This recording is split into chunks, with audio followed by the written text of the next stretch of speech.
I'm going to show you how I write and record a song that doesn't suck. I haven't written yet, so this might suck, but I'm going to try to write a song that doesn't suck. Sometimes I'll start a song if I have just a melody just playing in my head. The melody that's just been like in my head today as I've been going around making coffee and just, you know, doing my day, kind of goes like, dun, dun, dun, dun, dun, dun, dun, dun. If we're gonna use that melody, so we gotta pick chords that go with that.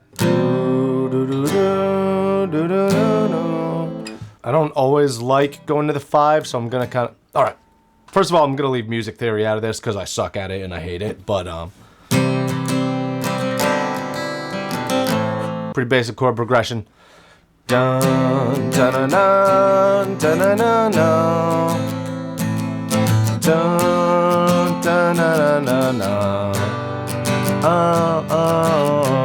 You can make an entire song with just one chord progression. A lot of songs do that. I'll just use that as a lead, probably a chorus. I'm gonna pick something else for the verse, rhythm and melody.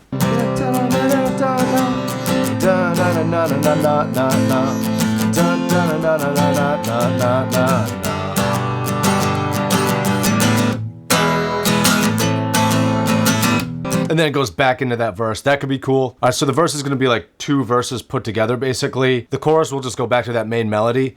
Dun, dun, dun, dun, dun, dun, dun, dun. Having a chorus and a verse idea, pretty much all you need. We're just gonna stack those together, verse, chorus, and then start building out stuff around that. Yeah, let's just start there. We're hopping into Logic. First, we need a tempo, so I'm thinking dun, dun, dun, dun, dun, dun, dun, dun. So it's probably around 180. That's usually, it's pretty common for me. Dun, dun, dun, dun, dun, dun. Little fast. Dun, dun, dun, dun, dun. I'm gonna throw in a really simple drum beat just so that we have a beat to be playing and recording to, and then I'll go back and then make it more complicated after. Also, keep in mind this is just a demo. Cymbals. This is a weird thing that I do, but I always air drum them to make sure they make sense.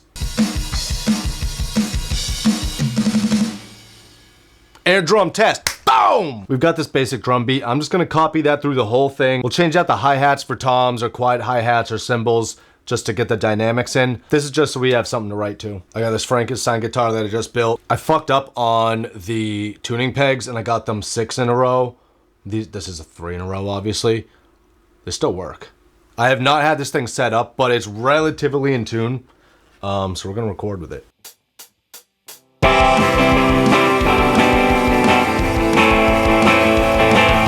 We're just gonna copy and paste stuff.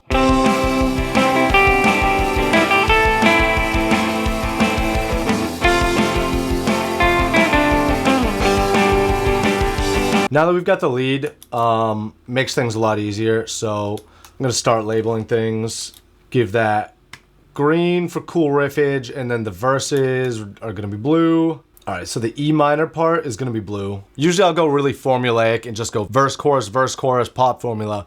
This one, I'm liking this weird little E section, so I might not necessarily do that. So I'm gonna just listen through, get the kind of feel for it, and then see when we wanna go into a chorus.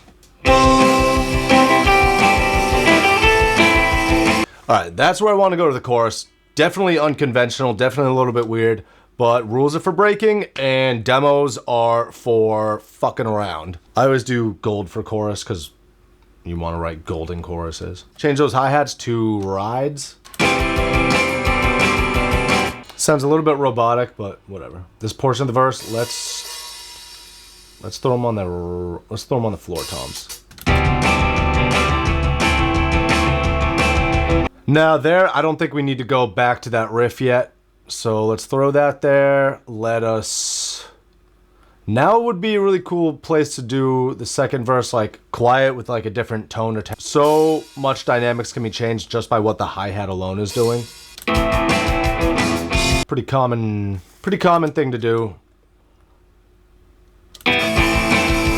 For like a bridge or anything, we're gonna figure out what we want to do with that after.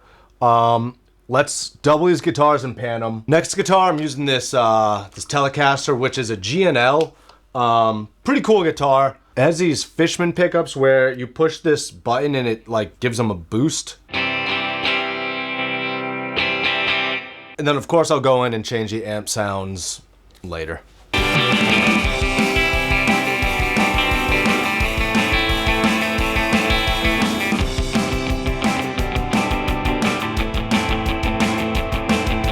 I don't know if I necessarily want to add a completely new element for a bridge, so I probably will just end up doing a quick lazy bridge that a lot of times just end up fine. What's up, dude? Real quick, I want to give a shout out to any Slovenians watching, because we named our dog after your beer, Lashko. This is the guy. He's the fucking man. He's my fucking bro. Yeah, wave hi to the people. This guy's the fucking man. Anyway, are you good? You don't need to go out or anything? I love that. He just popped in to say, hey, it's so funny. I don't think I'm going to do anything crazy with the bass, maybe a few lead-ins, but I don't want to overthink a bass line right now.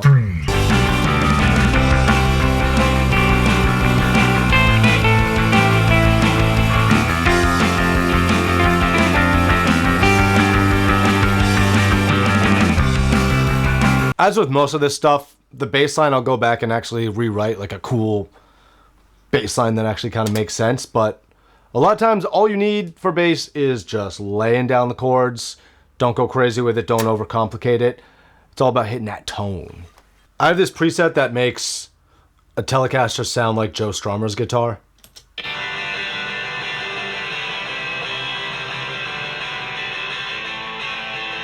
Alright, so we have a pretty solid instrumental to go off of.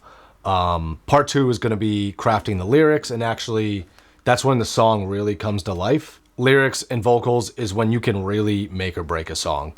This isn't going to save the song, but you could take a song with a very simple chord progression like Bouncing Souls, Hopeless Romantic, and then make this epic song out of it. Or True Believers. They're kind of the masters at that. So that's why I'm going to leave it for here today. And in the next one, we will do the lyrics and vocals and kind of structure the song a little bit more, maybe get that bridge done, and then hopefully it won't suck. Because I said I would write a song that didn't suck. I think we're off to a good start. If anything, I might change around the amount of times these verses play, but we'll see. Yeah, catch you in the next one.